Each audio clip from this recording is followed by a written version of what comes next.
हर हर महादेव। प्रिय दर्शकों, आशा से यत नववर्षं भवतु मंगलकरम अद्भुतकरं च जीवनस्य सकल कामना सिद्धिरस्तु।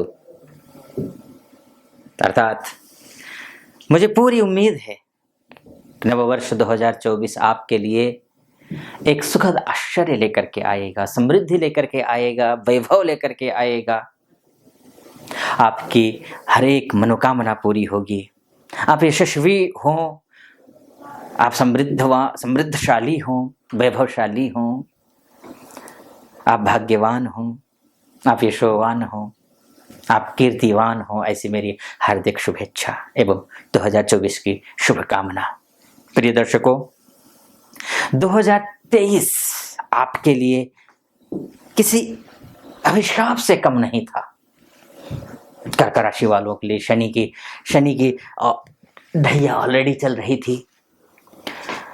आपका कर्म क्षेत्र में गुरु चांडाल योग की वजह से आप जो भी कार्य कर रहे थे उस कार्य में असफलता सुनिश्चित थी। जीवन का अगर कहा जाए कि सबसे बुरे सालों में से एक रहा होगा तो ज्यादती नहीं होगी, कईयों के लिए रहा है। क्योंकि मेरी वीडियोस देखने के बाद आप ही लोग कॉल करके बताते हो कि क्या हाल है आपके दाम्पत्य जीवन में, कलह, फाइनेंशियली खासकर आप लोगों ने स्ट्रगल किया है। फाइनेंशियली, प्रोफेशनल लाइफ, बिजनेस करते हो या फिर जॉब करते हो, कहीं ना कहीं चोट पहुंची है आपको, प्रमोशन नहीं हुआ है, या फिर आप जॉब करते हो तो या बिजनेस करते हो तो कोई नया डील नहीं हो पाया है, अड़ोस के पड़ोस के आजू बाजू के साइड के सारे सबका बिजनेस चल रहा है, आप खाली बैठे थे। लेकिन 2024 में आपको चिंता करने के लिए किसने कहा है? शानदार है, अद्भुत है 2024 आपके लिए, बेहद अच्छा है। कैसे है पूरा डिटेल में समझाऊंगा और आप समझेंगे। लेकिन उससे पहले आपसे एक निवेदन है कि अगर आप मेरे वीडियो को पहली बार देख रहे हैं तो पूरा वीडियो सुनिएगा, मेरा ज्योतिषीय विश्लेषण को ऑब्जर्व कीजिए, एनालिसिस कीजिए। अगर आपको अच्छा लगे तो चैनल को सब्सक्राइब कर दीजिएगा, वीडियो को लाइक भी कर दीजिएगा, और महादेव का भक्त हूँ कमेंट बॉक्स में जाकर के ओम नमः शिवाय या फिर हर हर महादेव 5 बार या 11 बार अवश्य लिख दीजिएगा, ताकि महादेव की कृपा आप पर भी पूरे 2024 और पूरे उम्र भर महादेव की कृपा आप पर बनी रहे।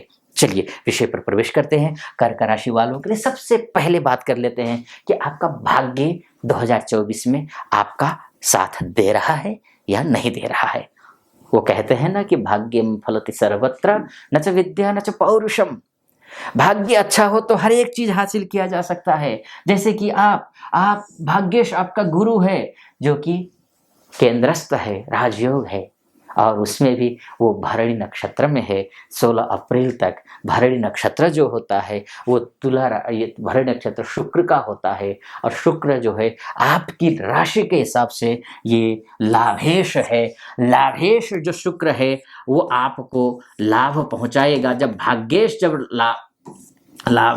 लाभेश के नक्षत्र में जाकर के बैठता है तो भाग्य की वृद्धि होती है। चाहे आप कोई भी हो, चाहे आप बिजनेस करते हो, चाहे आप मैन्युफैक्चरर हों, चाहे ट्रेडर हों, चाहे छोटे व्यापारी हों, बड़े व्यापारी हों, या मझौले व्यापारी हों, या चाहे स्टार्टअप करना चाह रहे हैं, या फिर बिजनेस चल रहा है लेकिन फ्लो नहीं आ रहा है, वो रफ्तार पकड़ नहीं पा रहा है, पैसे के लेन देन को लेकर के बहुत समस्याएं आ रही हैं। क्योंकि भाग्येश जब लाभ भाव में यानी कि सोर्स ऑफ इनकम वाले भाव में जाकर के बैठेगा तो इन सभी क्षेत्रों को से जुड़े हुए जो व्यक्ति हैं उनके लिए अत्यंत लाभदायक रहने वाला है।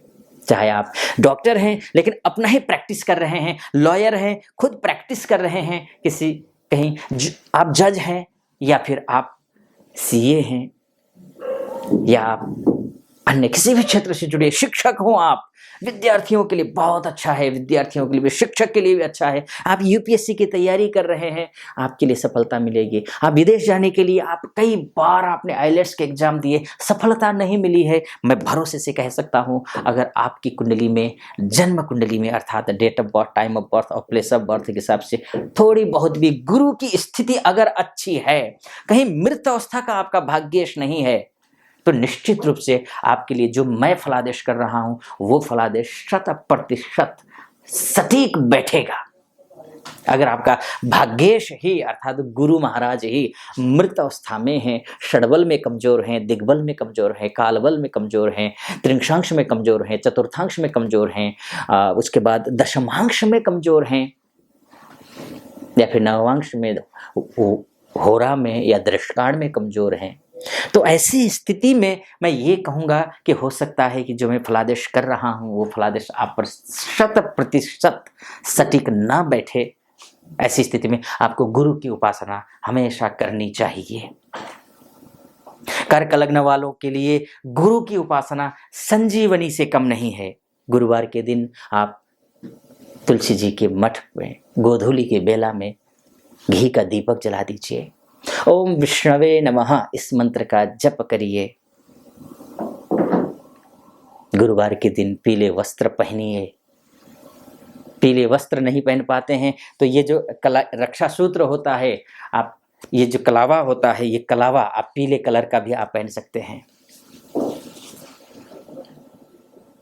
इसके साथ साथ में आप बहुत ज़्यादा अगर गुरु खराब स्थिति में हो तो उसके लिए तो विशेषकर बहुत सारे उपाय होते हैं, बहुत अच्छे अच्छे उपाय होते हैं, वो भी आप फॉलो कर सकते हैं। मैं अन्य वीडियो में बनाता रहता हूँ। नहीं तो नीचे नंबर लिखे हुए हैं, उन नंबर पे कॉल करके मुझसे भी आप ज्योतिषीय विश्लेषण ले सकते हैं। उन नंबर पे कॉल करेंगे आप तो हमारे प्रतिनिधि कॉल उठाएंगे, उनको आप बोल सकते हैं मुझसे बात करने के लिए, अपॉइंटमेंट ले लीजिए और आप मुझसे भी आप अपनी कुंडली का विश्लेषण करवा सकते हैं। फिलहाल अगर थोड़ा बहुत भी ठीक है गुरु तो आपके लिए जैसा मैं फलादेश कर रहा हूं वो आप पर सटीक बैठेगा। यानी कि 16 अप्रैल तक कृतिका रोहिणी भरणी नक्षत्र में है, शानदार है, बहुत अच्छा। लेकिन एक महीना आपको ध्यान रखना है, जब वो सूर्य के नक्षत्र में बृहस्पति जाएंगे अर्थात वो कृतिका नक्षत्र में जब रहेंगे। वैसे तो कृतिका नक्षत्र में 16 अप्रैल से लेकर के 12 जून तक हैं, लेकिन बृहस्पति अस्त जो हो रहा है अर्थात सूर्य के अत्यंत निकट जो जा रहा है वो 3 मई से लेकर के 3 जून के बीच में है। इस बीच में आपका भाग्येश गुरु अस्त हो रहा है। जब भाग्येश अस्त होता है, चाहे आप बिजनेस करते हो, चाहे आप जॉब करते हो, चाहे आप दाम्पत्य जीवन में हो, अगर किसी प्रकार की कोई कमी बेशी अगर है तो अधिक सावधानी बरतिए, अगर कमी बेशी नहीं है तो सावधानी बरतिए। सावधानी किस प्रकार की? सावधानी गुरु के मतलब सीधा सा ये है, अपने से बड़े बड़े बुजुर्ग, माता पिता, बड़े भाई, नाते रिश्तेदार में जो आपसे बड़े हैं, चाहे वो उम्र में बड़े हो, चाहे वो अनुभव में बड़े हो, चाहे वो बौद्धिक रूप से आपसे बड़े हो, चाहे ओहदे में बड़े हो, आप उनका सम्मान कीजिए, उनके साथ में दुर्व्यवहार मत कीजिए, ये जरूरी है। इसके साथ साथ में इस बीच में आप 3 मई से 3 जून के बीच की मैं बात कर रहा हूँ, फिर उसके बाद की बात मैं आगे करूँगा। इस बीच में अगर आप कोई पुस्तकालय में पुस्तक दान कीजिए कि धार्मिक संस्थाओं में, मठ मंदिरों में आप दान कीजिए। जहाँ गुरुकुल में विद्यार्थी अगर पढ़ाई कर रहे हैं उन गुरुकुलों में ले जा करके दान कीजिए।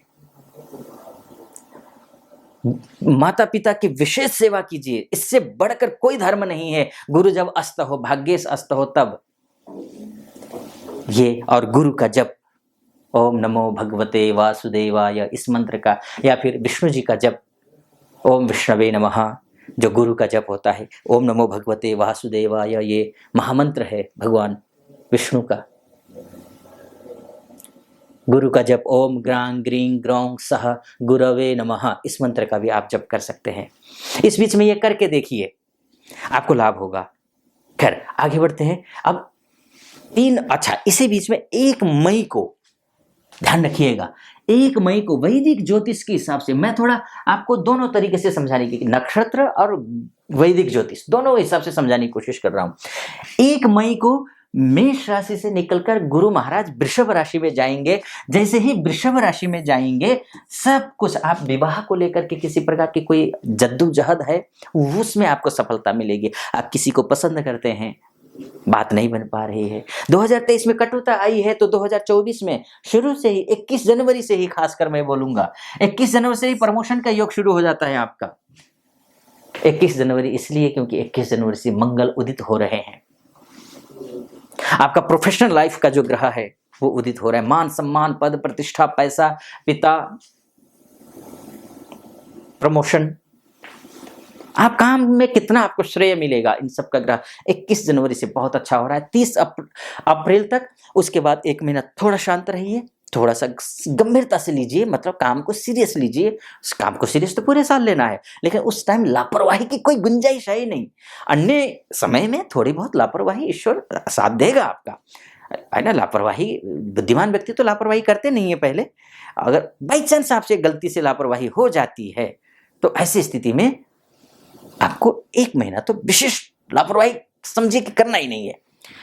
कोई डिसीजन बड़ा मत लीजिएगा, लेकिन उसके बाद स्थिति बहुत अच्छी है। यानी कि 12 जून से लेकर के जब रोहिणी नक्षत्र में गुरु महाराज जाएंगे, और भी ज्यादा अच्छा है गुरु के दृष्टिकोण से। भाग्य और ज्यादा मजबूत होगा।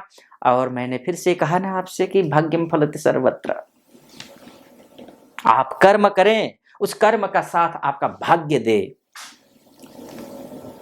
तभी तो आप भाग्यशाली हो, और वो दे रहा है इस साल। बस एक ही चीज है, भाग्येश जब कमजोर, भाग्येश जब साथ हो, कोई बहुत अच्छा व्यक्ति है, नाते रिश्तेदार है, घर आए हैं, उनका सम्मान अगर करेंगे आप, आपकी मधुरता और बढ़ेगी। बहुत अच्छे व्यक्ति है, रिश्तेदार है, लेकिन आप वो आपके घर आए हैं और आपका उन्होंने डिसरिस्पेक्ट किया तो दोबारा नहीं आएंगे। वही हाल गुरु का है। गुरु बहुत अच्छा ग्रह है, आपका भाग्येश है। और गुरु चाहता क्या है ये भी समझ लीजिए। गुरु चाहता है 1 नंबर का काम, 2 नंबर का नहीं। जो काम भी करिए अच्छा करिए, शुभ करिए, झूठ की संभावना कम रखिए। थोड़े आप बिजनेस में हैं, इधर उधर हैं, हो सकता है कि आपको मजबूरी हो, वो थोड़ा बहुत ना की बराबर, मैं उसको भी अवॉइड करूंगा, लेकिन चलाइए। लेकिन ऐसा नहीं होना चाहिए कि आप झूठ के आधार पर ही जिए, ये मत रखिएगा।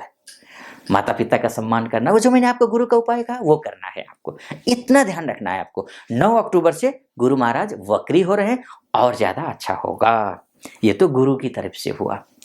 3 नक्षत्रों में गुरु, और 1 राशि छोड़कर दूसरी राशि में प्रवेश, 3 बातें। गुरु की बात होगी। डिग्रियों में बहुत जाऊंगा तो डिग्रियों में बहुत लंबा हो जाएगा वीडियो। मैं एक और पक्ष को रखना चाहूंगा आपके समक्ष।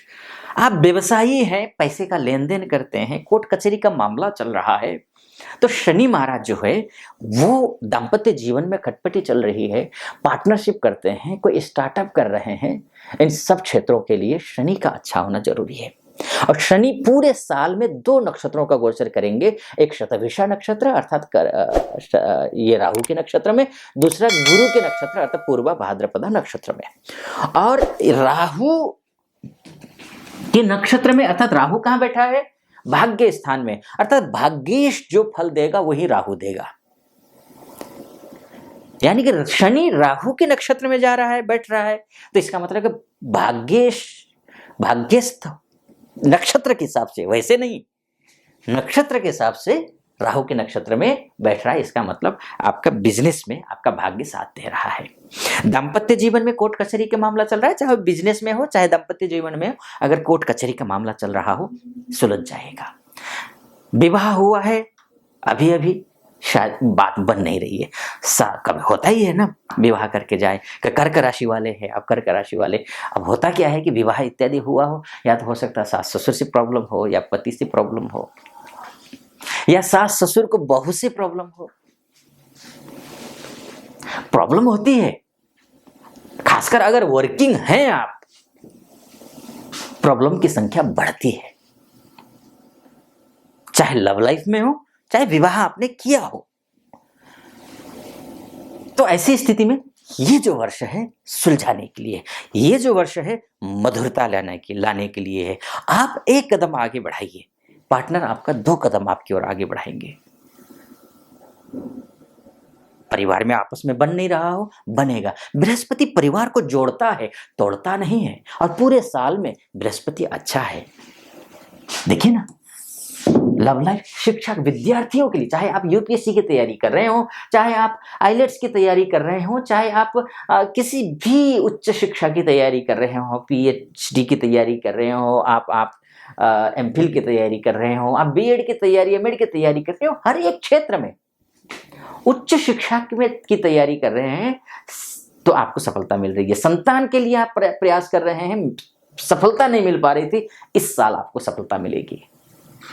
तो ये आपको मैं कहना, सप्तम में दृष्टि, फिर पंचम में दृष्टि, या ये नवम दृष्टि सप्तम भाव में, सीधा पंचम में सप्तम दृष्टि आपका साहस बढ़ाएगा, भाई बंधुओं से भी सहयोग दिलाएगा।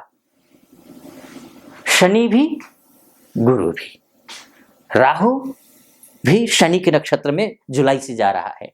शनि के नक्षत्र में राहु, राहु के नक्षत्र में शनि, और राहु किसके राशि में बैठा है? गुरु की राशि में। यानी कि गुरु, राहु और शनि तिकड़ी, ये त्रिवेणी आपके लिए सुखद है।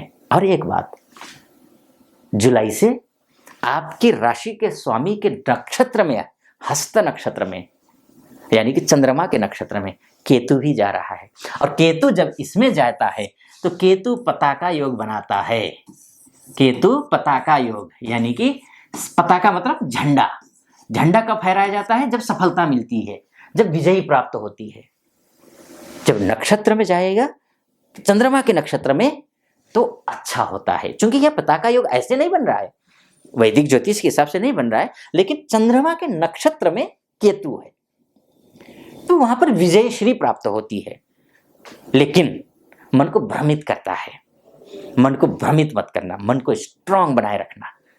लेकिन ये इसके लिए बाकी अन्य ग्रह बहुत अच्छा कर रहे हैं, मान के गुरु, शनि, राहु बहुत अच्छा कर रहे हैं, तो मन को भ्रमित भी होने नहीं देंगे, अच्छा रखेंगे। खैर, बहुत लंबा वीडियो हो जाएगा, इस वीडियो को मैं यहीं पर समाप्त करता हूं। आपको कैसा लगा वीडियो? अच्छा लगा हो चैनल को सब्सक्राइब कर दीजिएगा, वीडियो को लाइक कर दीजिएगा, और कमेंट बॉक्स में जाकर के हर हर महादेव 5 बार या 11 बार अवश्य लिख दीजिएगा। फिलहाल अनुमति दीजिए। ओम नमः शिवाय।